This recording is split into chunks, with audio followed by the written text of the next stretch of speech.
So the new Cluckin Heist has just come out in the newest GTA update. The first question a lot of you may ask, is it worth my time? The short answer is no.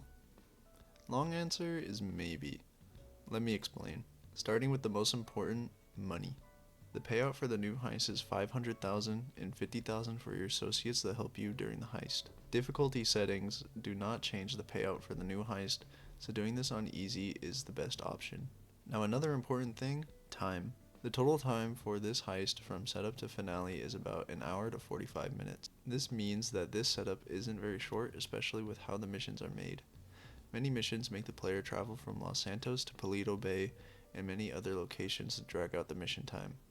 Due to this, missions could take longer if you do not have an optimal vehicle for fast travel. Now the pros of this heist is that there is no setup cost and that you do not have to buy any building or office to start the heist.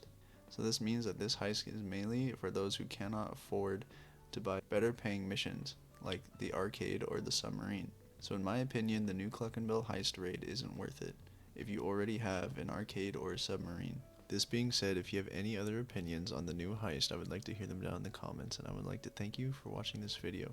Bye!